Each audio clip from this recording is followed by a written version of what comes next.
दोस्तों आज हम डिस्कस करने वाले हैं एक ऐसे टॉपिक के बारे में जिसे कि ज़्यादातर लोग इग्नोर कर देते हैं। लोग सब कुछ सीख लेते हैं पर वो ये नहीं सीखते हैं कि मार्केट में पैसा कहाँ से आ रहा है और मार्केट से पैसा कहाँ जा रहा है। लेकिन मार्केट एक्चुअली वहीं से चलती है। आप मुझे एक बात बताइए, मार्केट में अच्छा मोमेंट कब आएगा? जब मार्केट में बड़ी क्वांटिटी के साथ बाइंग या सेलिंग होगी। क्या आपको ऐसा लग रहा है कि ये जो मार्केट चल रही है उसे हम चला रहे हैं? हम रिटेलर मार्केट को चला रहे हैं? बिल्कुल भी नहीं।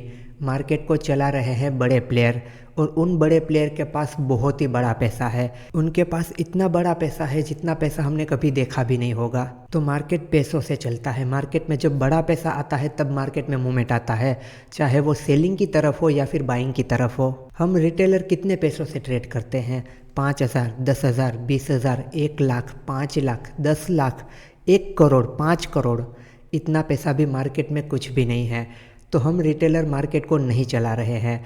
आपको अगर ऐसा लग रहा है ना कि सारे रिटेलर मिलकर मार्केट को चला रहे हैं, तो आप एक बहुत ही बड़ी गलतफहमी में हो। सारे रिटेलर का पैसा एक साथ कर दिया जाए तो ज़रूर से एक बड़ा मोमेंटम आ सकता है। जैसे कि जितने भी रिटेलर हैं उन सबके पैसे मिला दिए जाए तो एक बहुत ही बड़ी कैपिटल बन जाएगी। उस कैपिटल से मार्केट का डायरेक्शन बदलना बहुत ही ईजी है। पर ऐसा कभी नहीं होगा कि सारे रिटेलर एक ही डायरेक्शन में जाए। मुझे चार्ट को देख के लग रहा है कि मैं ऊपर की तरफ ट्रेड लूँ, यानी कि बाइंग करूँ। हो सकता है कि आपको लग रहा है कि मार्केट नीचे की तरफ जाएगा, आप सेलिंग के ट्रेड लोगे।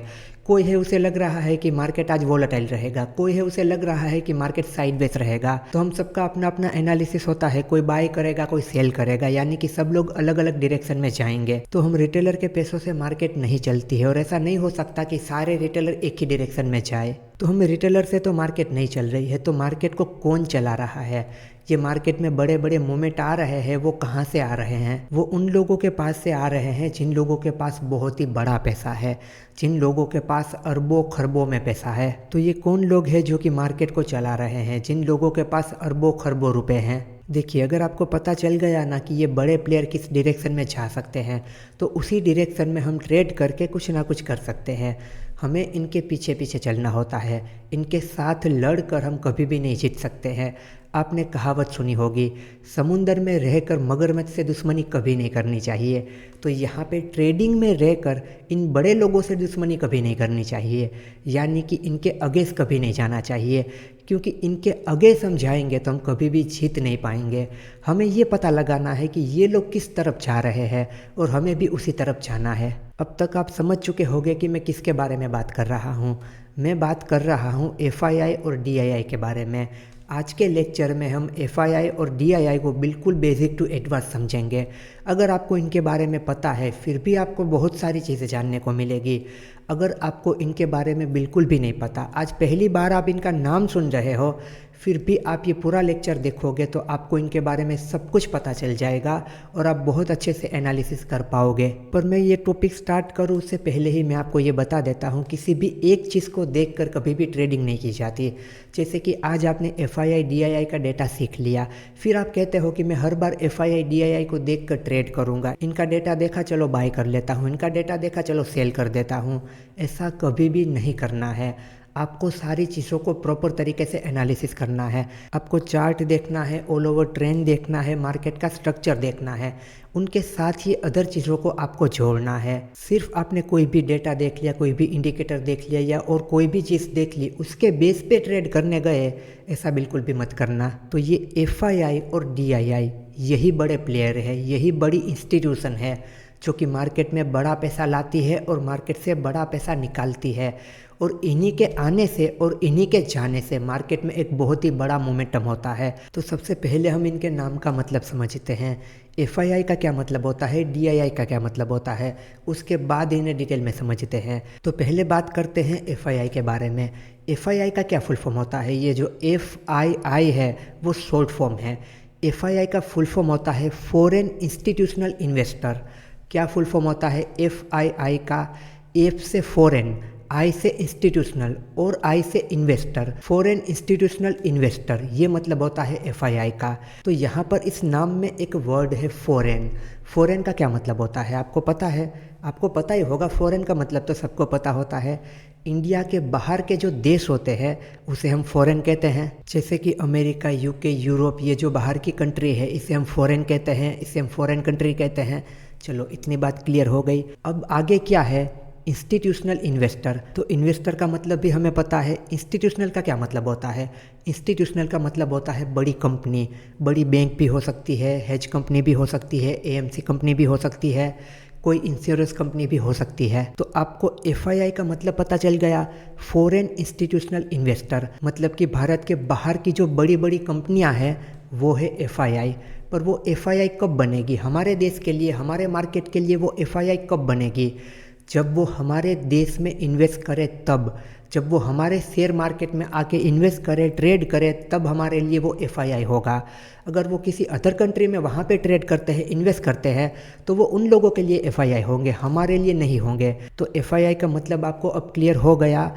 बाहर के देश की बड़ी बड़ी कंपनियां जो कि हमारे देश के स्टॉक मार्केट में ट्रेड करती है, इन्वेस्ट करती है, यानी कि अपना पैसा हमारे देश के शेयर मार्केट में यानी कि हमारे देश में लगाते हैं, उन्हें कहा जाता है एफआईआई। चलो तो एफआईआई हमें क्लियर हो चुका है। अब हम समझते हैं डीआईआई के बारे में कि डीआईआई का क्या मतलब होता है। डीआईआई का फुल फॉर्म होता है डोमेस्टिक इंस्टीट्यूशनल इन्वेस्टर। अब इंस्टीट्यूशनल इन्वेस्टर वो तो हमें पता है। अब बात करते हैं कि डोमेस्टिक का क्या मतलब होता है। तो देखिए, फॉरेन का मतलब हमने क्या समझा, बाकी के देश। इंडिया को छोड़ के बाकी के जो देश है वो हमारे लिए फॉरेन है। तो वहाँ के लोग इंडिया में पैसा लगाते हैं, उन्हें हम एफआईआई कहते हैं। तो हमारे देश के अंदर के जो बड़े बड़े लोग हैं, अब ऐसा तो बिल्कुल भी नहीं है कि हमारे देश में बड़े बड़े लोग नहीं हैं। हमारे देश में बड़ी बड़ी कंपनीज नहीं है, हमारे देश में भी बड़े प्लेयर है, हमारे देश में भी बड़ी कंपनी है। जैसे कि हमारे देश में भी बड़े बैंक है, हेज कंपनी है, एएमसी कंपनी है, बड़ी बड़ी इंश्योरेंस कंपनी है। तो ये सब हमारे देश में भी है। तो हमारे देश में ये जो बड़ी बड़ी कंपनी है, ये जो बड़े बड़े प्लेयर है, जिन लोगों के पास बहुत ही बड़ा पैसा है, उन्हें कहा जाता है डोमेस्टिक इंस्टीट्यूशनल इन्वेस्टर। तो एफआईआई, फॉरेन इंस्टीट्यूशनल इन्वेस्टर, मतलब कि बाहर के बड़े प्लेयर, हमारे देश के नहीं, हमारे देश से जो बाहर के बड़े प्लेयर है ना, उन्हें कहा जाता है एफआईआई, फॉरेन इंस्टीट्यूशनल इन्वेस्टर। और डीआईआई यानी कि डोमेस्टिक इंस्टीट्यूशनल इन्वेस्टर, मतलब कि हमारे देश के अंदर के बड़े बड़े प्लेयर। तो आपको पता चल गया एफआईआई और डीआईआई मतलब क्या होता है। डीआईआई मतलब कि हमारे देश की बड़ी बड़ी कंपनियां, हमारे देश के बड़े बड़े प्लेयर जो कि अपना पैसा हमारे देश में ही लगाते हैं। अगर वो अपना पैसा दूसरे देश में लगाएंगे, दूसरे देश के स्टॉक मार्केट में लगाएंगे, तो वो उनके लिए एफआईआई बन जाएंगे। जिस तरीके से अमेरिका की बड़ी कंपनी है जो हमारे देश में पैसा लगाती है, तो वो हमारे लिए एफआईआई बन जाती है। और हमारे देश की कोई बड़ी कंपनी है, वो अगर अदर कंट्री में पैसा लगाएगी तो वो उनके लिए एफआईआई बन जाएगी। और वो कंपनी, मतलब कि हमारे देश की ही कंपनी हमारे ही देश में पैसा लगाएगी, तो वो हमारे लिए डीआईआई होगी। उसी तरीके से अमेरिका की कोई बड़ी कंपनी अगर अपने ही देश में पैसा लगाती है, यानी कि अपनी ही कंट्री के स्टॉक मार्केट में पैसा लगाएगी, तो वो उनके लिए डीआईआई कहलाएगी, क्योंकि वो उसी देश की कंपनी है। तो होप सो आपको एफआईआई और डीआईआई का मतलब समझ में आ गया होगा और बिल्कुल क्लियर हो गया होगा कि एफआईआई का मतलब क्या होता है, ये कौन लोग होते हैं, कहाँ से होते हैं, और डीआईआई का क्या मतलब होता है, ये कौन होते हैं, कहाँ से होते हैं। अब आपके मन में ये सवाल आ सकता है कि इन लोगों के पास इतना ज़्यादा पैसा कैसे आता है जो कि ये पूरे मार्केट को हिला के रख देते हैं। मैंने क्या कहा, ये बड़ी बड़ी कंपनीज होती है, जैसे कि बड़े बड़े बैंक होते हैं, हेज कंपनी होती है, एएमसी कंपनी होती है, इंश्योरेंस कंपनी होती है।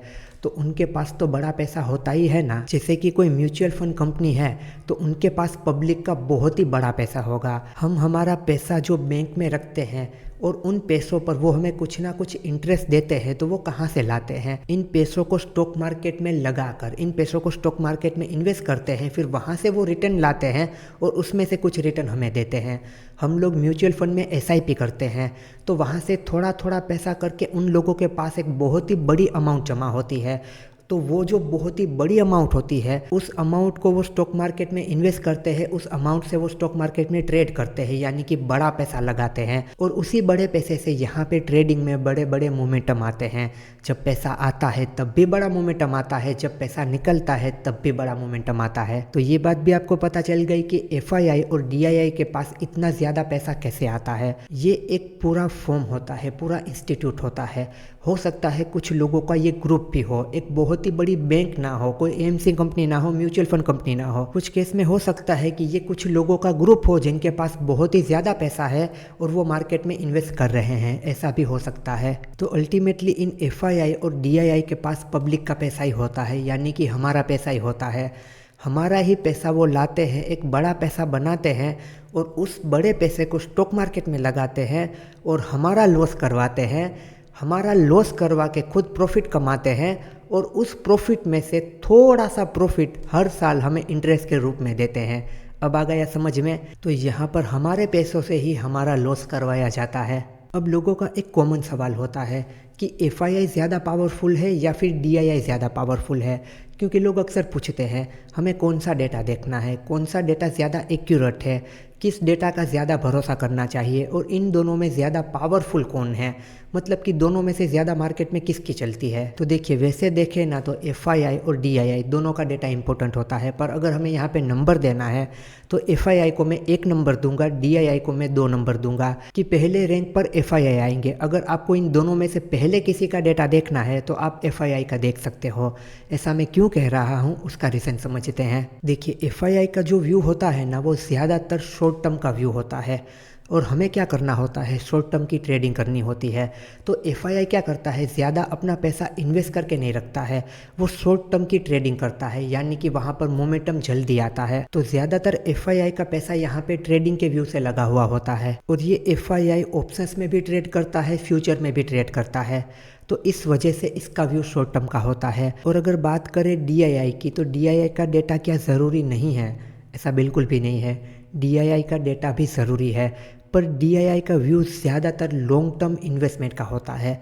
हमारे देश के जो ये बड़े प्लेयर होते हैं, बड़ी कंपनीज होती है, मान लो कि म्यूचुअल फंड कंपनी है, तो उनका व्यू क्या होता है कि उनके पास जो पब्लिक का पैसा आया है उसे वो स्टॉक मार्केट में लगाएंगे, वहाँ पर उसे इन्वेस्ट करेंगे और फिर लॉन्ग टर्म में उन पैसों पर उन्हें कुछ ना कुछ रिटर्न मिलेगा। तो ज़्यादातर डीआईआई का व्यू क्या होता है, लॉन्ग टर्म का होता है। और डीआईआई ज़्यादातर कैश मार्केट में अपना पैसा लगाते हैं। ये जो एफआईआई है, एफआईआई ज़्यादातर अपना पैसा फ्यूचर एंड ऑप्शंस में लगाते हैं, इंडेक्स में लगाते हैं। डीआईआई अपना पैसा कैपिटल मार्केट में, कैश मार्केट में लगाते हैं। अब कैपिटल मार्केट कहो या कैश मार्केट कहो, एक ही बात है। तो एफआईआई होता है वो मार्केट में शॉर्ट टर्म के लिए अपना पैसा लगाता है और डीआईआई होता है वो मार्केट को स्टेबल रखता है। ये सारे छोटे छोटे पॉइंट को बहुत ही आराम से और बहुत ही अच्छे तरीके से समझना। ये जो ऑप्शन चेन में आप ओपन इंटरेस्ट देखते हो ना, कि इतनी लाख पोजीशन अभी ओपन है, इतना बड़ा ओआई जो आपको दिखता है ना, वो कौन बनाता है? वो यही लोग बनाते हैं। आपको क्या लगता है कि इतना बड़ा ओपन इंटरेस्ट क्या हम लोग बनाते हैं? हम लोग नहीं बनाते हैं, ये बड़े प्लेयर ही बनाते हैं। हम आखिर में ये भी देखेंगे कि एफआईआई और डीआईआई का डेटा आपको कहाँ पर देखना है, कैसे देखना है, वो सब कुछ हम आखिर में देख लेंगे। पहले यहाँ पर जो भी सारी बेसिक चीज़ें हैं उन्हें कवर करते हैं। अब आपके मन में ये सवाल हो सकता है कि ये एफआईआई हमारे देश में पैसा क्यों लगाते हैं? तो मैंने आपसे कहा था ना कि ज़रूरी नहीं है कि वो हमारे देश में ही पैसा लगाए, वो जिस भी देश में पैसा लगाएंगे उनके लिए वो एफआईआई बन जाएंगे। तो ये एफआईआई होते हैं ना, वो अपॉर्चुनिटी देखते हैं। जहाँ पर भी उन्हें शॉर्ट टर्म में अपॉर्चुनिटी दिखती है कि यहाँ से मुझे शॉर्ट टर्म में कुछ ना कुछ मिल सकता है, वहाँ पर वो अपना पैसा लगाते हैं। तो हमारे इंडियन मार्केट में उन्हें अगर कोई अपॉर्चुनिटी दिखती है कि शॉर्ट टर्म में यहाँ से मुझे कुछ मिल सकता है, तो वो यहाँ पर अपना पैसा लगाते हैं। और आपने सुना होगा एफआईआई डीआईआई डेटा। तो एफआईआई डीआईआई डेटा मतलब कि क्या? एफआईआई डीआईआई डेटा का मतलब कि एफआईआई और डीआईआई ने कितना बाई किया और कितना सेल किया, ये मतलब होता है डेटा का। आप सुनते होंगे कि आज एफआईआई और डीआईआई का डेटा क्या आया है, उसका मतलब ये है कि आज के दिन में एफआईआई और डीआईआई ने कितना बाई किया है, कितना सेल किया है, मतलब कि आज के दिन की एफआईआई और डीआईआई की शॉपिंग। और ये डेटा हमेशा मार्केट बंद होने के बाद आता है। मार्केट बंद होने के बाद कुछ अराउंड 6 बजे ये डेटा पब्लिश होता है। तब हम इस डेटा को देख सकते हैं कि आज के दिन एफआईआई और डीआईआई ने क्या किया है, बाइंग की है या सेलिंग की है। उसके ऊपर से हम अगले दिन के लिए अंदाज़ा लगा सकते हैं कि आज अगर इन लोगों ने बहुत ही बड़ी क्वांटिटी में हज़ारों करोड़ों रुपए से बाइंग की है तो कल मार्केट ऊपर की तरफ जा सकती है। आज अगर बहुत ही बड़ी क्वांटिटी में इन लोगों ने सेलिंग की है तो कल मार्केट नीचे की तरफ जा सकती है। इस तरीके से हम देख सकते हैं। पर एक बात हमेशा याद रखना, एक दिन का डेटा कुछ भी डिसाइड नहीं करता है कि चलो आज देख लिया बाइंग की है तो कल मार्केट ऊपर ही जाएगा, आज देख लिया सेलिंग की है तो कल मार्केट नीचे ही जाएगा। सिर्फ एक दिन के डेटा पर इतना रिलाई नहीं होना है। हमें कुछ दिन का डेटा देखना होता है कि एफआईआई और डीआईआई लगातार क्या कर रहे हैं, कुछ दिनों से ये क्या कर रहे हैं, क्या कंटिन्यूसली बाइंग कर रहे हैं, कंटिन्यूसली सेलिंग कर रहे हैं। उस हिसाब से हमें अंदाज़ा लगाना है। हमने सिर्फ आज के दिन का डेटा देख लिया कि चलो आज बाइंग हुई है और हम सोच रहे हैं कि कल मार्केट ऊपर ही जाना चाहिए, तो ऐसा ज़रूरी नहीं है कि अगले दिन मार्केट ऊपर ही जाएगा। जाने को जा भी सकता है, पर बिल्कुल आप अगर ऐसा ही कहो कि कल तो मार्केट ऊपर ही जाना चाहिए क्योंकि आज एफआईआई डीआईआई दोनों ने बाय किया है तो कल तो मार्केट ऊपर ही जाएगा, तो ऐसा बिल्कुल भी ज़रूरी नहीं है। और इसे कहा जाता है फ्लो कंसेप्ट। एफआईआई डीआईआई का क्या फ्लो चल रहा है, लगातार 5 या 6 दिन से वो क्या कर रहे हैं। अगर लगातार 5-6 दिन से बाइंग कर रहे हैं, चांस है कि मार्केट ऊपर की तरफ जाएगा। सेलिंग कर रहे हैं, चांस है कि मार्केट नीचे की तरफ जाएगा। पर उसके साथ साथ आपको ऑल ओवर मार्केट का ट्रेंड देखना है, मार्केट का स्ट्रक्चर देखना है, मार्केट किस पैटर्न में चल रहा है, वो सब कुछ भी देखना है। मैंने स्टार्टिंग में ही कहा था ना, सिर्फ एक चीज़ के भरोसे हमें नहीं चले जाना है। और उसके अलावा आप काफ़ी बार ऐसा देख सकते हो कि एफआईआई ने सेलिंग की है, बहुत ही बड़ी क्वांटिटी में सेलिंग की है, फिर भी मार्केट नीचे की तरफ नहीं जा रहा है, मार्केट स्टेबल है। जबकि एफआईआई ने बहुत ही बड़ी क्वांटिटी में सेलिंग की है, फिर भी मार्केट में क्रैश नहीं आया है। तो जब भी ऐसा हो ना, तो आप देखना कि तब डीआईआई सपोर्ट कर रहे होंगे, तब डीआईआई बाइंग कर रहे होंगे। यानी कि बाहर की कंट्री के जो बड़े बड़े प्लेयर हैं वो सेलिंग कर रहे हैं, मार्केट को नीचे की तरफ लाना चाहते हैं। पर हमारे देश के जो बड़े बड़े प्लेयर हैं वो बाइंग कर रहे हैं, मार्केट को स्टेबल रख रहे हैं। तो जब भी इस तरीके से होगा ना, तो मार्केट में कोई खास मोमेंटम नहीं आएगा। आप एफआईआई का डेटा देखोगे कि आज तो एफआईआई ने बहुत बड़ी क्वांटिटी में सेलिंग की है, कल तो मार्केट पूरा क्रैश हो जाएगा। पर अगले दिन मार्केट में इतना कुछ भी खास नहीं होगा क्योंकि डीआईआई सपोर्ट कर रहे होंगे, डीआईआई ने बाय किया होगा, तो उस वजह से मार्केट स्टेबल रहेगा। तो आपको इस बात का भी ख्याल रखना है कि आपको दोनों के डेटा को देखना है। दोनों ने अगर बहुत ही बड़ी क्वांटिटी में सेलिंग की है तो आप कह सकते हो कि कल चांस है कि मार्केट नीचे की तरफ जाएगा, मार्केट गैप डाउन ओपन होगा। दोनों ने एक ही डायरेक्शन में जब ट्रेड किया हो तब ज़्यादा से ज़्यादा चांस है कि मार्केट उस डायरेक्शन में निकल जाएगा। जैसे कि एफआईआई और डीआईआई दोनों ने बहुत ही बड़ी क्वांटिटी में आज के दिन बाइंग की है, हो सकता है अगले दिन मार्केट गैप अप ओपन हो जाए, अगले दिन मार्केट ऊपर की तरफ जाए, पर दोनों की डायरेक्शन सेम होनी चाहिए। एक बाइंग की तरफ है, एक सेलिंग की तरफ है, तो कोई भी खास मोमेंटम नहीं हो सकता है। एक बाइंग की तरफ, एक सेलिंग की तरफ, और चार्ट बिल्कुल ही वोलेटाइल, कुछ समझ में ही नहीं आ रहा। तो ऐसे मार्केट से हमें बिल्कुल ही बाहर रहना है, बिल्कुल ही दूर रहना है। ऐसे मार्केट में जाकर हमें अपना लॉस बिल्कुल भी नहीं कराना है। तो हमें मार्केट में कब जाना है? FII bullish, DII bullish. हमने चार्ट एनालिसिस किया जो कि हमने बहुत अच्छे से सीखा है।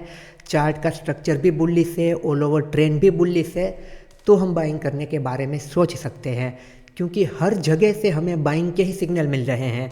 बाहर के लोग भी बाइंग कर रहे हैं, देश के अंदर के लोग भी बाइंग कर रहे हैं। चार्ट भी कह रहा है कि चलो इस पैटर्न का ब्रेकआउट हो रहा है, बाइंग करो। तो हमें इन सब लोगों के साथ साथ चले जाना है। अब आप ये कहते हो कि अपनी मर्जी का मैं खुद मालिक हूँ। एफआईआई ने सेल किया, डीआईआई ने बाय किया, चार्ट बिल्कुल ही वोलेटाइल, कुछ समझ ही नहीं आ रहा। आप कहते हो भाई मेरा एनालिसिस तो टॉप लेवल का है, चलो मैं ट्रेड करूँगा, प्रॉफिट कमाऊँगा। प्रॉफिट तो नहीं कमाओगे भाई, हर जगह अपने एसएल हिट करवाओगे, अपना कॉन्फिडेंस लूज करोगे, साइकोलॉजी बहुत ही ज़्यादा ख़राब करोगे। थोड़ी थोड़ी साइकोलॉजी जो इम्प्रूव हो रही थी वो बिल्कुल बिगड़ जाएगी, रूल डिसिप्लिन को तोड़ोगे और बहुत ही बुरे तरीके से फंस जाओगे। तो उससे अच्छा है ये सारे लोग जब एक ही डायरेक्शन में हो तब हम ट्रेड करेंगे। तो यहाँ से आपने एक नया पॉइंट सीखा कि ये सब लोग एक डायरेक्शन में होने चाहिए। एफआईआई भी एक डायरेक्शन में, डीआईआई भी एक डायरेक्शन में, ऑल ओवर मार्केट का ट्रेंड भी उसी डायरेक्शन में। और अदर कोई चीज़ आप देखते हो, कोई इंडिकेटर देखते हो या कोई चार्ट पैटर्न का ब्रेकआउट देखते हो, जैसे कि कंटिन्यूएशन पैटर्न है, रिवर्सल पैटर्न है, न्यूट्रल पैटर्न है, मार्केट का स्ट्रक्चर आप देखते हो कि हायर हाई हायर लो का स्ट्रक्चर बन रहा है, लोअर लो लोअर हाई का स्ट्रक्चर बन रहा है। सारी चीज़ें जब एक ही डायरेक्शन में हो तब ज़्यादा से ज़्यादा चांस है कि उस डायरेक्शन में मार्केट निकल जाएगा। जैसे कि एफआईआई ने बाय किया, डीआईआई ने बाय किया, चार्ट का स्ट्रक्चर भी बुलिश है, तो ऐसे में ज़्यादा से ज़्यादा चांस है कि मार्केट ऊपर की तरफ जाएगा। तो इन लोगों के पीछे पीछे हम ट्रेड करेंगे, इन लोगों के साथ साथ हम ट्रेड करेंगे तो हम कुछ ना कुछ कर पाएंगे। अगर इन लोगों के अगेंस्ट हम गए, यहाँ पर ये सब लोग बुलिश है। अब एक रेड कैंडल हमने देख ली जो कि यहाँ से एक पुल बैक की थी, प्रॉफिट बुकिंग की थी, और यहाँ पर हमने कहा चलो बियरिश कैंडल बनी है, सेल कर दो, यहाँ से मार्केट क्रैश होगा। मार्केट तो क्रैश नहीं होगा, आप ज़रूर से क्रैश हो जाओगे। तो इनका डेटा हमें देख लेना है ट्रेंड कंफर्मेशन के लिए कि ट्रेंड किस तरफ जा रहा है, और साथ में फिर चार्ट को देखना है और दोनों को मैच करना है। दोनों एक ही डायरेक्शन में जा रहे हैं तो बहुत ही अच्छा है। और ये जो हमारा एसएमसी है ना, स्मार्ट मनी कंसेप्ट, ये स्मार्ट मनी कौन है? यही लोग हैं ये स्मार्ट मनी। तो हमें ज़्यादा मार्केट में हीरो बनने की ज़रूरत नहीं है कि जो कुछ भी हूँ मैं ही हूँ। हमें इन बड़े बड़े प्लेयर के फुटप्रिंट को फॉलो करना है। ये किस डायरेक्शन में जा रहे हैं उसी डायरेक्शन में हमें जाना है। तो देखिए एफआईआई डीआईआई के बारे में जो भी ज़रूरी बातें थी वो सारी बातें हमने डिस्कस कर ली है। आपको एफआईआई डीआईआई के बारे में काफ़ी कुछ पता चल चुका है। तो अब हम डिस्कस करते हैं कि ये एफआईआई और डीआईआई बाइंग और सेलिंग कहाँ पर करते हैं। तो देखिए यहाँ पर एक केस मार्केट होती है और एक होती है डेरिवेटिव मार्केट। केस मार्केट में क्या आता है? केस मार्केट में स्टॉक्स आते हैं। डेरिवेटिव मार्केट में क्या आता है? डेरिवेटिव मार्केट में आते हैं फ्यूचर और ऑप्शंस। ऑप्शंस मतलब कि क्या? ऑप्शंस मतलब कि आपके प्यारे कॉल और पुट। तो जब भी हम ये डेटा देखते हैं ना, तो वहाँ पर हमें ये देखने को मिल सकता है कि इन लोगों ने केस मार्केट में इतनी बाइंग या इतनी सेलिंग की, इन लोगों ने फ्यूचर मार्केट में इतनी बाइंग या इतनी सेलिंग की, इन लोगों ने ऑप्शंस में इतनी बाइंग या इतनी सेलिंग की। हमें ये डेटा नहीं दिखता है, हमें ये नहीं पता चल सकता कि इन लोगों ने केस मार्केट में बाइंग या सेलिंग की है तो कहाँ पर की है। जैसे कि हमें नंबर दिखेंगे कि इन लोगों ने 5,000 करोड़ रुपए से केस मार्केट में बाइंग की है, पर हमें वहाँ पर ये नहीं दिखेगा कि केस मार्केट में कहाँ पर बाइंग की है। जैसे कि रिलायंस के स्टॉक में की है, HDFC बैंक के स्टॉक में की है, हिंदुस्तान यूनिलीवर के स्टॉक में की है, ये हमें नहीं पता चलेगा। वहाँ पर सिर्फ इतना होगा कि केस मार्केट में बाइंग की है, केस मार्केट में सेलिंग की है। और उसके अलावा इंडेक्स में, इंडेक्स के फ्यूचर में और इंडेक्स के ऑप्शंस में, यानी कि इंडेक्स के फ्यूचर में बाइंग या सेलिंग हुई होगी या इंडेक्स के ऑप्शन में बाइंग या सेलिंग हुई होगी। पर हमें ये नहीं पता चलेगा कि निफ्टी में की है, बैंक निफ्टी में की है, सेंसेक्स में की है, फिन निफ्टी में की है या फिर किसके ऑप्शंस में की है। हमें क्या पता चलेगा कि आज एफआईआई डीआईआई ने केस मार्केट में क्या किया, बाइंग की या सेलिंग की, कितने रुपए की वो हमें पता चल जाएगा। पर स्पेसिफिक कहाँ पर क्या किया वो नहीं पता चलेगा। और क्या पता चलेगा कि उन्होंने इंडेक्स में क्या किया है, फ्यूचर में बाइंग या सेलिंग की है, ऑप्शंस में बाइंग या सेलिंग की है, वो हमें पता चल जाएगा। स्पेसिफिक कहाँ पर किया है वो डेटा हमारे पास नहीं होता है। और जैसा कि मैंने आपको कहा कि ये डेटा हमेशा मार्केट बंद होने के बाद आता है, अराउंड 6 बजे के बाद ये डेटा पब्लिश होता है। अब देखिए मैंने आपसे कहा था कि डीआईआई ज़्यादातर अपना पैसा केस मार्केट में लगाते हैं। तो अगर आप देखते हो कि डीआईआई लगातार केस मार्केट में बाइंग कर रहे हैं तो आप समझ लो कि मार्केट का बेस स्ट्रॉन्ग बन रहा है। मार्केट यहाँ से गिरने नहीं वाली है, डीआईआई मार्केट को संभाल लेंगे। क्योंकि डीआईआई बाई क्यों कर रहे हैं, डीआईआई अपना पैसा बाइंग की तरफ क्यों लगा रहे हैं? क्योंकि आने वाले समय में वो मार्केट को ऊपर की तरफ देख रहे हैं, यानी कि मार्केट को बुलिश देख रहे हैं। अब इसका मतलब ये बिल्कुल भी नहीं है कि अगले 2-3 दिन में मार्केट बहुत ही ज़्यादा बुलिश हो जाएगा, क्योंकि वो थोड़ा सा आगे का सोच के यहाँ पर ये सब कुछ कर रहे हैं। वो सिर्फ अगले दिन के बारे में सोच के कुछ भी नहीं कर रहे हैं। पर डीआईआई लगातार बाइंग कर रहे हैं तो वो फ्यूचर को देख रहे हैं कि आने वाले समय में मार्केट बुलिश रह सकता है, इसी वजह से वो अपना पैसा बुलिश साइड लगा रहे हैं। और उसी तरीके से अगर आप एफआईआई को कंटिन्यूसली बाइंग की तरफ देख रहे हो, जैसे कि आप इंडेक्स या स्टॉक के फ्यूचर में देख रहे हो कि इंडेक्स या स्टॉक के फ्यूचर में लगातार एफआईआई बाइंग कर रहे हैं, तो वो शॉर्ट टर्म सिग्नल है कि आने वाले कुछ ही दिनों में मार्केट ऊपर की तरफ जा सकता है। क्योंकि मैंने कहा ना कि ये एफआईआई होते हैं वो शॉर्ट टर्म के लिए ट्रेड करते हैं। डीआईआई अपना पैसा इन्वेस्ट भी कर सकते हैं, पर एफआईआई ज़्यादातर शॉर्ट टर्म की अपॉर्चुनिटी ही देखते हैं। तो एफआईआई स्टॉक के फ्यूचर में, इंडेक्स के फ्यूचर में लगातार बाइंग कर रहे हैं। तो आप समझ लीजिए कि आने वाले कुछ दिनों में मार्केट बुलिश रह सकता है। फिर आपको चार्ट एनालिसिस करना है। अगर आपका चार्ट भी उसी डेटा के साथ मैच करता है तो वहाँ पर आप अपनी पूरी प्लानिंग कर सकते हो। जैसे कि यहाँ पर आपने चार्ट में देखा कि आपके चार्ट में देखो कुछ इस तरीके से रेंज में मार्केट है, यहाँ पर इस तरीके से रेंज में मार्केट है और एफआईआई लगातार फ्यूचर मार्केट में बाइंग किए जा रहे हैं। फिर आपके चार्ट में देखो इस तरीके से ऐसे ब्रेकआउट होता है, तो फिर आपको कंफर्म हो जाता है कि चलो यहाँ से एक बहुत ही अच्छा मोमेंटम आ सकता है। क्योंकि एफआईआई काफ़ी दिनों से अक्यूमुलेशन कर रहे हैं, यानी कि अपनी पोजीशन यहाँ पर बना रहे हैं। चार्ट भी सिग्नल दे रहा है कि मार्केट ऊपर की तरफ जा सकती है। तो इन दोनों का ये जो कॉम्बिनेशन हुआ ना, आपके डेटा का और चार्ट का, ये आपके ट्रेड को बहुत ही अच्छा बना सकता है। और एफआईआई अगर आने वाले दिनों में मार्केट को ऊपर की तरफ रखना चाहता है तो ज़्यादातर वो फ्यूचर में बाइंग करेगा, स्टॉक के और इंडेक्स के फ्यूचर में बाइंग करेगा। ऐसा नहीं है कि वो कॉल पुट को देखता ही नहीं है, वो कॉल पुट में बाइंग भी करते हैं, सेलिंग भी करते हैं। और यहाँ पर जब वो फ्यूचर में अपनी पोजीशन बनाएंगे तो वो कॉल पुट को हेजिंग के लिए भी यूज़ कर सकते हैं। और ये जो ऑप्शंस का डेटा होता है, कॉल एंड पुट का डेटा होता है, उसे आप ऑप्शन चेन से समझ सकते हो। ऑप्शन चेन में आप वहाँ पे देख सकते हो कि कहाँ पर ज़्यादा ओपन इंटरेस्ट है, कहाँ पर रेजिस्टेंस बन रहा है, कहाँ पर सपोर्ट बन रहा है, किस रेंज के बीच में मार्केट रह सकता है, वो सारी चीज़ें आप वहाँ से देख सकते हो। अब आपके मन में ये सवाल हो सकता है कि ये डेटा तो हम देख लेंगे, पर हमें कैसे पता चलेगा कि ये अच्छी बाइंग है, ये अच्छी सेलिंग है। अच्छी बाइंग और अच्छी सेलिंग का मतलब कि क्या? इतने रुपए की बाइंग से या सेलिंग से मार्केट में एक अच्छा मोमेंटम आ सकता है। आपको कैसे पता चलेगा कि 100 करोड़ की बाइंग या सेलिंग हुई है तो मोमेंटम आएगा, 500 करोड़ की बाइंग या सेलिंग हुई है तो मोमेंटम आएगा, 1000 करोड़ की बाइंग या सेलिंग हुई है तो मोमेंटम आएगा? एक ऐसा नंबर भी हमें पता होना चाहिए ना, तभी तो हम प्रिडिक्ट कर पाएंगे। आप मान लो आपने देखा, चलो 50 करोड़ से उन्होंने बाइंग या सेलिंग की है, तो क्या अगले दिन कोई बहुत ही बड़ा मोमेंटम आएगा? बिल्कुल भी नहीं। तो देखिए, इसके लिए कुछ ना कुछ नंबर हम निकालते हैं। ये नंबर मैं अपनी मर्जी से नहीं दे रहा हूँ, ये मैंने खुद ने नहीं बनाया है कि चलो इतना डेटा आ जाएगा तो मार्केट में बहुत ही बड़ा मोमेंटम आ जाएगा। ये डेटा मैंने ऑनलाइन निकाला है। तो एक नॉर्मल मोमेंटम के लिए 500 से 1000 करोड़ की बाइंग या सेलिंग हो एफआईआई की तरफ से, तो वहाँ पर एक मोमेंटम आ सकता है। एक नॉर्मल मोमेंटम कितने करोड़ की बाइंग या सेलिंग? 500 से 1000 करोड़ की बाइंग या सेलिंग पर। और अगर यही नंबर आपको 3000, 4000, 5000 करोड़ दिखे तो आप समझ लो बहुत ही अच्छा मोमेंटम आ सकता है। पर सिर्फ एक दिन से कुछ नहीं होता, आपको एक फ्लो को देखना है। और ये जो हमने डेटा डिस्कस किया ना, ये 500 से 1000 करोड़, 2000 से 2500 करोड़, 3000, 4000, 5000, ये केस मार्केट के लिए है। अब बात करते हैं फ्यूचर के लिए। फ्यूचर मार्केट में 2000, 3000, 4000 का अगर आपको नंबर दिखता है, मतलब कि मार्केट एक डायरेक्शन में जा सकता है। एक डायरेक्शन में जा सकता है मतलब कि अगर ये डेटा बाइंग की तरफ बन रहा है तो मार्केट ऊपर की तरफ जा सकता है, सेलिंग की तरफ बन रहा है तो मार्केट नीचे की तरफ जा सकता है। और अगर यही डेटा आपको फ्यूचर मार्केट में 5000 करोड़ प्लस दिख जाए एक फ्लो में, तो आप समझ लो वहाँ पर अग्रेसिवली बाइंग या सेलिंग हो सकती है। और देखिए, यहाँ पर भी आपको इस बात का ख्याल रखना है।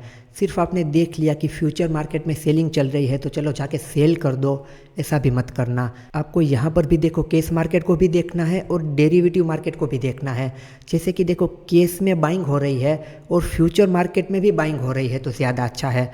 अब आप देखते हो यहाँ पर कि केस मार्केट में सेलिंग हो रही है और फ्यूचर मार्केट में बाइंग हो रही है, तो ये दोनों अलग अलग हो गए ना, तो वहाँ पर रेंज बाउंड मार्केट के होने के ज़्यादा चांस है। पर अगर केस मार्केट में भी बाइंग या सेलिंग और फ्यूचर मार्केट में भी बाइंग या सेलिंग, इन शॉर्ट एक ही डायरेक्शन में हो, केस मार्केट भी और डेरिवेटिव मार्केट भी, तो ज़्यादा अच्छा है। तो एक ही डायरेक्शन में मार्केट जा सकता है। अगर इनके डायरेक्शन अलग अलग रहे तो वहाँ पर मार्केट साइडवेज टू वोलेटाइल रह सकता है। और इनके साथ साथ मार्केट के स्ट्रक्चर को तो देखना ही है। जैसे कि आपने केस मार्केट का डेटा देखा, फिर डेरिवेटिव मार्केट का देखा, प्लस फिर आपने चार्ट एनालिसिस किया। ये सब कुछ अगर एक ही डायरेक्शन में है तो ज़्यादा अच्छा है, जो कि हम पहले भी डिस्कस कर चुके हैं। तो ये सारा डेटा ट्रेड लेने के लिए नहीं होता, ट्रेड को कंफर्म करने के लिए होता है कि हमें किस डायरेक्शन में ट्रेड लेना चाहिए। ये सारा डेटा बुल्ली से जाके बाय कर लिया, बियरी से जाके सेल कर लिया, ऐसा कभी नहीं होता है। ये बात आप समझ लो। सारी चीज़ों को आपको देखना है, सारी चीज़ों को आपको कंबाइन करना है। सब कुछ एक डायरेक्शन में मिलता है तब बहुत ही अच्छा रहता है। चलिए, तो एफआईआई डीआईआई के बारे में हमने सब कुछ डिस्कस कर लिया, सारी ज़रूरी चीज़ों को डिस्कस कर लिया। अब मैं आपको दिखाता हूँ कि ये एफआईआई और डीआईआई का डेटा आपको कहाँ पर देखना है, कहाँ पर जाकर आप देख सकते हो। देखिए, वैसे तो एफआईआई डीआईआई डेटा देखने के लिए काफ़ी सारी साइट है, बहुत सारी ऐसी जगह है जहाँ पर आप एफआईआई डीआईआई का डेटा देख सकते हो। मैं आपको कुछ वेबसाइट बताऊँगा, वहाँ पर जाकर आप इस एफआईआई डीआईआई के डेटा को देख सकते हो। तो ऐसा बिल्कुल नहीं है कि कोई एक ही ऐसी वेबसाइट है या या कोई एक ही ऐसी जगह है जहां पर आपको ये डेटा देखने को मिलेगा। काफ़ी सारी वेबसाइट है, हर जगह पर आप इसका डेटा देख सकते हो। चलिए, तो FII DII डेटा को देखने के लिए आपको सिंपली अपने ब्राउज़र को ओपन कर लेना है और यहाँ पर सिर्फ इतना सर्च करना है FII DII डेटा और एंटर कर देना है। आपके सामने देखो इतनी सारी वेबसाइट आ जाएगी, आप कहीं से भी देख सकते हैं। तो यहाँ पर हम क्या करते हैं, यहाँ पर हम देखते हैं पहले चलो मनी कंट्रोल की वेबसाइट से। यहाँ पर क्या लिखा है, FII and DII trading activity in case future and options. तो चलो यहाँ पर हम क्लिक कर लेते हैं। यहाँ पर देखिए ये पेज ओपन हो गया। यहाँ पर क्या लिखा है, केस, यानी कि ये सारा डेटा केस मार्केट का है, क्योंकि यहाँ पर केस लिखा हुआ है। यहाँ पर क्या लिखा है, FNO यानी कि फ्यूचर एंड ऑप्शंस। अगर यहाँ पर हम क्लिक करेंगे तो ये सारा डेटा किसका आ जाएगा, FNO का आ जाएगा। अभी हम यहाँ पर केस मार्केट रखते हैं। अब यहाँ पर देखिए पिछले कुछ दिनों का यहाँ पे डेटा दिया गया है। यहाँ पर क्या है, ग्रोस परचेस, यहाँ पर है ग्रोस सेल्स, यहाँ पर नेट परचेस एंड सेल्स, यहाँ पर ग्रोस परचेस, यहाँ पर ग्रोस सेल्स, यहाँ पर नेट परचेस। ये जो पार्ट है यहाँ तक का ये FII का है, करोड़ में है, देख लीजिए। यहाँ पर ये पार्ट है वो DII का है। तो यहाँ पर FII ने क्या किया था, यहाँ पर FII ने 13,121 करोड़ रुपए से बाइंग की थी केस मार्केट में, और सेलिंग कितने रुपए से की थी, सेलिंग की थी 17,900 करोड़ रुपए से। बाइंग की 13,000 करोड़ से, सेलिंग की 17,000 करोड़ से। तो उसका रिजल्ट क्या आया, मतलब कि नेट टू नेट क्या किया, नेट टू नेट इन्होंने सेल किया है। कितने का सेल किया है, 4,700 करोड़ का नेट टू नेट सेल किया है। आप अगर सिर्फ ये देखते हो कि चलो बाइंग की है, पर यहाँ पर ये सेलिंग नहीं देखते हो, ये नहीं करना है, आपको नेट टू नेट देखना है। हमें कौन सा डेटा देखना है कि नेट टू नेट इन लोगों ने आखिर में क्या किया। मार्केट बंद होने के बाद हमें ये डेटा देखना है कि आज FII ने 4,700 करोड़ रुपए की सेलिंग की है। सिर्फ ये एक नंबर मत देख लेना कि बाइंग की है, सेलिंग की है, हमें यहाँ पर नेट परचेज या नेट सेल को देखना है। यहाँ पर आप देखो क्या लिखा है, ग्रोस लिखा है, gross purchase and gross sales. हमें ग्रोस नहीं देखना, हमें यहाँ पर नेट देखना है। और ये कहाँ पर किया है, केस मार्केट में किया है। तो हमें यही दिखता है कि केस मार्केट में किया है। ये पता नहीं चलेगा कि केस मार्केट में कहाँ पर किया है, कोई स्पेसिफिक स्टॉक का नाम नहीं है यहाँ पर। उसी तरीके से ये पिछले दिनों का डेटा है, 13 जनवरी का, 12 जनवरी का, 9 जनवरी का, 8 जनवरी का। अब यहाँ पर आप देखिए 10 और 11 जनवरी को क्यों नहीं दिया गया है। सोचने वाली बात है ना, ज़्यादा मत सोचिए। 10 और 11 जनवरी को सैटरडे और संडे हो गए, इसीलिए वो 2 दिन का डेटा नहीं है। ज़्यादा अपने दिमाग पर जोर मत दीजिए। चलो यहाँ पर ये रहा DII का डेटा। तो DII ने यहाँ पर क्या किया है, 19,900 करोड़ से बाइंग की है, और यहाँ पर 14,700 से सेलिंग की है। तो ज़्यादा बाइंग की है या सेलिंग की है, ज़्यादा बाइंग की है, तो नेट टू नेट बाइंग में होगा। तो आप देखिए 5,200 करोड़ रुपए से इन्होंने बाइंग की है। अब देखो ये दोनों अलग अलग हो गए। देखो इन्होंने 4,700 करोड़ से सेलिंग की, इन्होंने 5,200 करोड़ से बाइंग की। तो ये दोनों एक ही डायरेक्शन में नहीं है। तो यहाँ पर इनकी सेलिंग देखकर आप प्लान करते हो कल तो मार्केट क्रैश हो जाएगा, पर आप ये डेटा देखते ही नहीं हो। ये डेटा मार्केट को कल संभाल सकता है। तो इस तरीके से देखना है, और साथ में हमारा मार्केट स्ट्रक्चर तो हमें देखना ही है। तो यहाँ पर अगर आप नेट को देखोगे ना, तो FII लगातार सेलिंग कर रहे हैं, जबकि DII लगातार बाइंग कर रहे हैं। इसी वजह से मार्केट में बड़ा मोमेंटम नहीं है, मार्केट साइडवेज टू वोलेटाइल हो रहा है। तो ये हमने सिर्फ केस मार्केट का देखा है। उसी तरीके से FNO मार्केट का, तो यहाँ पर हमने FNO पे क्लिक किया। FNO में भी 2 पार्ट है, यहाँ पर इंडेक्स है, यहाँ पे स्टॉक है। इंडेक्स पर क्लिक है, उसका मतलब कि क्या, कि ये सारा डेटा इंडेक्स का है। अगर स्टॉक पे क्लिक करेंगे मतलब कि ये सारा डेटा स्टॉक का है। यहाँ पे निफ्टी बैंक निफ्टी कहीं पर भी नहीं होगी, यहाँ पर इंडेक्स में निफ्टी बैंक निफ्टी इन सब का डेटा होगा, कोई भी स्टॉक का डेटा नहीं होगा। आई बात ये समझ में आपको। तो पहले इंडेक्स का देखते हैं। तो इंडेक्स में भी उसी तरीके से देखो, यहाँ पे ग्रोस है, यहाँ पे नेट है। आज के दिन यहाँ पर इन्होंने क्या किया है, इतने करोड़ की इन्होंने बाइंग की है, इतने करोड़ की इन्होंने सेलिंग की है। नेट टू नेट देखे तो सेलिंग की है, तो कोई बहुत ही बड़ा नंबर नहीं है। 231 का नंबर है, कोई बहुत ही बड़ा नंबर नहीं है। वहीं अगर यहाँ पर हम FII का इंडेक्स का ऑप्शन का डेटा देखें, देखो ये दोनों FII का ही डेटा है, यहाँ पे DII का डेटा नहीं है। मैंने आपसे क्या कहा था, FII ज्यादातर डेरिवेटिव मार्केट में इन्वॉल्व होता है, क्योंकि वो शॉर्ट टर्म को देखता है। तो यहाँ पर ये जो पूरा पार्ट है, ये FII का इंडेक्स का फ्यूचर का पार्ट है। ये भी FII का ही है, पर FII का ऑप्शंस का है। ये आपके प्यारे कॉल पुट है। तो यहाँ पर आप देखो कितना बड़ा नंबर है, 10 लाख रुपए का नंबर है। यहाँ पर 10 लाख रुपए से बाइंग की है, सामने सेलिंग भी उसी तरीके से है। पर हमें नेट टू नेट देखना है ना। नेट टू नेट क्या है, नेट टू नेट 5,000 है। तो FII ने फ्यूचर में 231 करोड़ रुपए से सेलिंग की है।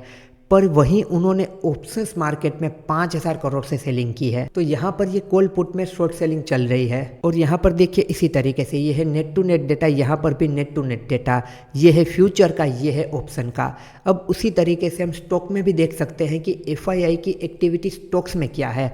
यहाँ पर देखिए FII स्टॉक फ्यूचर, ये स्टॉक का फ्यूचर है, ये स्टॉक का ऑप्शन है। यहाँ पर आप देखिए बाइंग कितने की है, 23,460 करोड़ की, सेलिंग कितने की है, 23,068 करोड़ की। और नेट टू नेट क्या है, अराउंड 390 करोड़ रुपए, बहुत ही बड़ा नंबर नहीं है। यहाँ पर भी देखिए नेट टू नेट क्या है, कुछ 860 करोड़ समझ लीजिए, मतलब यहाँ पर भी कोई बहुत ही बड़ा नंबर नहीं है। तो ये सारे नंबर आपको बहुत ही बड़े नंबर दिखते हैं, 2,000, 3,000, 5,000, 10,000, इस तरीके से हर जगह बड़े बड़े नंबर दिखते हैं और एक ही डायरेक्शन में दिखते हैं। तब आप समझ लीजिए बहुत ही अच्छा मोमेंटम मार्केट में आ सकता है। अभी ये छोटे छोटे नंबर है, कोई किसी और डायरेक्शन में, कोई किसी और डायरेक्शन में, इसी वजह से मार्केट साइडवेज टू वोलेटाइल रहता है। चलिए, तो ये डेटा देखा हमने यहाँ पर मनी कंट्रोल पर। उसी तरीके से अगर यहाँ पर देखें तो चलिए सेंसिबल पर देखते हैं।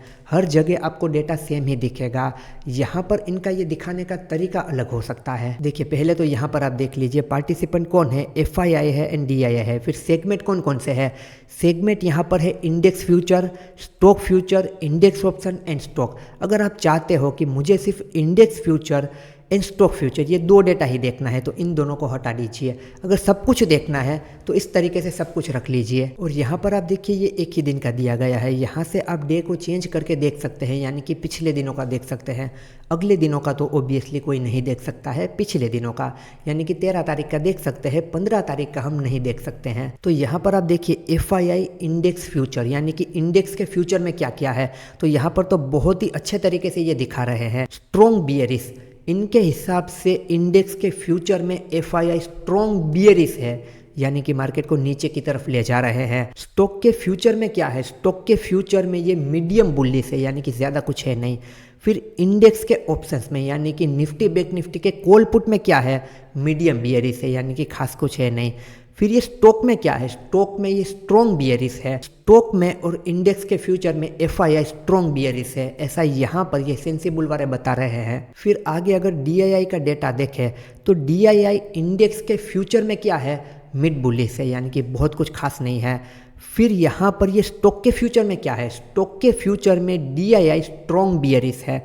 देखो ये DII भी ये फ्यूचर एंड ऑप्शंस में ट्रेड करते हैं, पर ज़्यादातर इनका व्यू केस मार्केट में रहता है, FII की तरह नहीं। FII के ऑलमोस्ट सारे ट्रेड FNO में ही होते हैं, यानी कि डेरिवेटिव मार्केट में ही होते हैं, क्योंकि वो शॉर्ट टर्म को देखता है। फिर DII को इंडेक्स ऑप्शन में देखिए, यानी कि निफ्टी बैंक निफ्टी के ऑप्शंस में देखिए तो इनडिसीजन, कुछ भी पता नहीं चल रहा।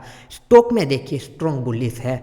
तो ये है FII का डेटा, DII का डेटा, और यहाँ पर ये सब कुछ लिखा हुआ है। और सामने देखो ये नंबर है कि नेट ओपन इंटरेस्ट क्या है और चेंज क्या हुआ है। यहाँ पर ये डेटा अलग अलग तरीके से बताया गया है। देखिए index future, stock future, index option, stock, इन सब का यहाँ पर ये चेंज है। ऑल ओवर इन्होंने क्या किया है ये डेटा है यहाँ पर। तो इस तरीके से आप कहीं पर भी FII DII का डेटा चेक कर सकते हो। उसके अलावा भी यहाँ पर ये जो अदर वेबसाइट दी गई है, यहाँ से भी आप FII DII का डेटा चेक कर सकते हो। और उसके अलावा यहाँ पर देखिए एक पेपर ट्रेडिंग का ऐप आता है, फ्रंट पेज नाम है उसका।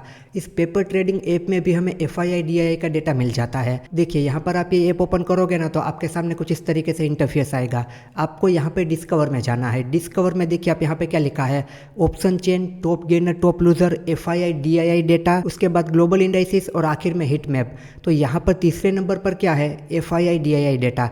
तो हमें यहाँ पे क्लिक करना है। यहाँ पर क्लिक करने के बाद देखिए हमारे सामने कुछ इस तरीके से इंटरफेस आएगा। यहाँ पर ऊपर देखिए क्या लिखा है, capital market, FII data, DII data, यानी कि यहाँ पर FII और DII का डेटा दिखाया है कैपिटल मार्केट का।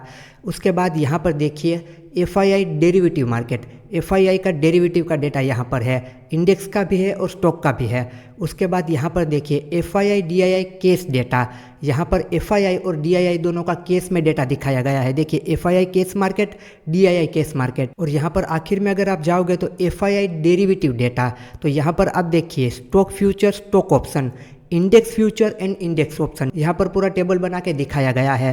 तो इस तरीके से आप यहाँ पर भी देख सकते हो। और उसके अलावा हमारे डीमेट अकाउंट में भी अब ये डेटा शो किया जाता है। आपके पास कोई भी डीमेट अकाउंट है वहाँ पर भी ये डेटा आपको मिल जाएगा। जैसे कि मेरे पास अपस्टॉक का डीमैट अकाउंट है, तो मैं आपको वहाँ पे दिखाता हूँ। देखिए यहाँ पर मेरे अपस्टॉक अकाउंट में आप देखिए क्या लिखा हुआ है, FII DII। तो यहाँ पर हमें क्लिक करना है। यहाँ पर क्लिक करेंगे तो देखिए हमारे सामने ये पूरा डेटा आ जाएगा। यहाँ पर पहले क्या है, केस मार्केट, मतलब कि ये FII और DII का केस मार्केट का डेटा है। फिर यहाँ पर आप देखिए FII का डेरिवेटिव मार्केट, यानी कि यहाँ पर डेरिवेटिव का डेटा है। ये इंडेक्स फ्यूचर है, ये इंडेक्स ऑप्शन है, ये स्टॉक फ्यूचर है और ये स्टॉक ऑप्शन है। यहाँ पर ये सारा डेटा दिखाया गया है और यहाँ पर ऊपर लिखा भी है, देखो लॉन्ग क्या है, शॉर्ट क्या है, सब कुछ यहाँ पर जो हमने समझा ये सारा डेटा आपको यहाँ पर भी मिल जाता है। तो आप किसी वेबसाइट से चेक करना चाहते हो वहाँ से कर सकते हो, आप अपने डीमैट अकाउंट से देखना चाहते हो वहाँ से देख सकते हो। सो आई होप आपको FII DII बहुत अच्छे तरीके से समझ में आ गया होगा। कहाँ पर देखना है, कैसे देखना है, वो भी समझ में आ गया होगा।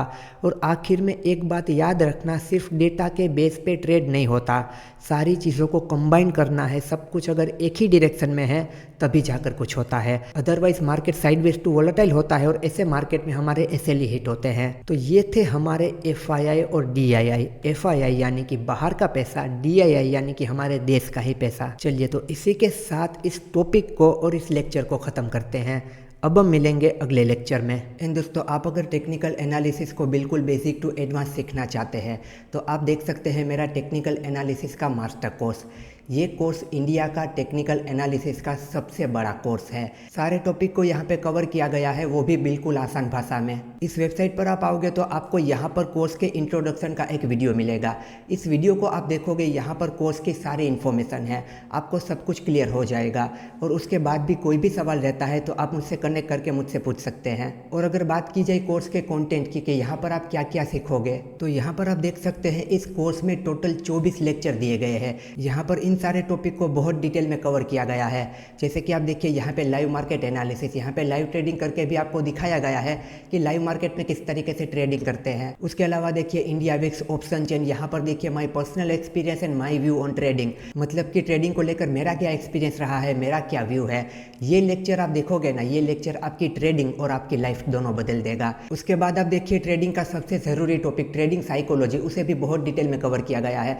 उसके अलावा भी यहाँ पर आप सब लोगों का favourite smart money concept SMC, यहाँ पर आप सीखोगे लिक्विडिटी के बारे में और एडवांस ट्रेडिंग के बारे में। नॉर्मल ट्रेडिंग नहीं, एडवांस ट्रेडिंग। उसके अलावा भी यहाँ पर आप देखिए स्टॉक सिलेक्शन मेथड, ट्रेडिंग के लिए स्टॉक को कैसे सिलेक्ट करना है, चाहे वो इंट्राडे के लिए हो, स्विंग के लिए हो या फिर पोजिशनल के लिए हो।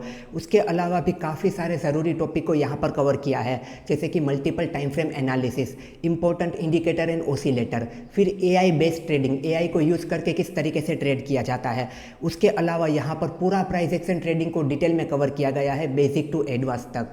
टेक्निकल एनालिसिस में अगर आप बिल्कुल ही बिगिनर है तो ये कोर्स आपको प्रो बना सकता है। टेक्निकल एनालिसिस को आप मास्टर कर सकते हो और यहाँ पर एक ही कोर्स में काफ़ी सारी चीज़ों को कवर किया गया है। यहाँ पर आप देखिए मल्टीपल टाइम फ्रेम एनालिसिस का लेक्चर, इसे मैं आपको ओपन करके दिखाता हूँ। यहाँ पर आप देखना इस लेक्चर की लेंथ कितनी है, 3 घंटे की। यहाँ पर 3 घंटे तक मैंने आपको समझाया है कि मल्टीपल टाइम फ्रेम एनालिसिस किस तरीके से किया जाता है। अगर आपको सही तरीके से मल्टीपल टाइम फ्रेम एनालिसिस करना आता है तो आप ट्रैप से बच सकते हो। उसके बाद यहाँ पर आप देखिए SMC का लेक्चर, यहाँ पर आप देखिए SMC का 6.5 घंटे का पूरा कोर्स है। इस टेक्निकल एनालिसिस के कोर्स के अंदर SMC का भी पूरा कोर्स है, यानी कि एक ही कोर्स में काफ़ी सारी चीज़ें आपको मिलेगी। उसके अलावा यहाँ पर आप देखिए ट्रेडिंग सेटअप, यहाँ पर मैंने ट्रेडिंग सेटअप के बारे में डिटेल में बताया है, अलग अलग मार्केट कंडीशन के हिसाब से किस तरीके से ट्रेडिंग सेटअप को यूज़ करना होता है। ये पूरा कोर्स अगर आप कंप्लीट करते हो तो आप प्राइस एक्शन ट्रेडिंग को, चार्ट रीडिंग को, टेक्निकल एनालिसिस को, SMC को मास्टर कर लोगे। इस कोर्स को कंप्लीट करने के बाद आपको कभी भी किसी को पूछने की ज़रूरत नहीं होगी, आप अपने हिसाब से अपने ट्रेडिंग डिसीजन ले पाओगे। दोस्तों, इस कोर्स को खरीदने के बाद अगर ये कोर्स आपको पसंद नहीं आता है तो यहाँ पे रिफंड पॉलिसी भी है। कोर्स खरीदने के बाद अगर आपको कंटिन्यू नहीं करना है तो आप रिफंड के लिए क्लेम कर सकते हैं, आपको आपका पूरा रिफंड वापस मिल जाएगा, वो भी बिना कोई सवाल किए। तो टेक्निकल एनालिसिस को मास्टर करने के लिए और एक इंडिपेंडेंट ट्रेडर बनने के लिए अभी इस वेबसाइट को विजिट कीजिए, इस कोर्स को चेक कीजिए, यहाँ पर इंट्रोडक्शन का पूरा वीडियो देखिए ताकि आपको सारी चीज़ें क्लियर हो जाए। और ये पूरा कोर्स रिकॉर्डेड है, आप अपने समय पर अपने प्लेस पर आराम से इस कोर्स को देख सकते हैं। इस वेबसाइट की लिंक आपको पिन कमेंट में और डिस्क्रिप्शन बॉक्स में मिल जाएगी, अभी जाके इस कोर्स को जरूर चेकआउट कीजिए।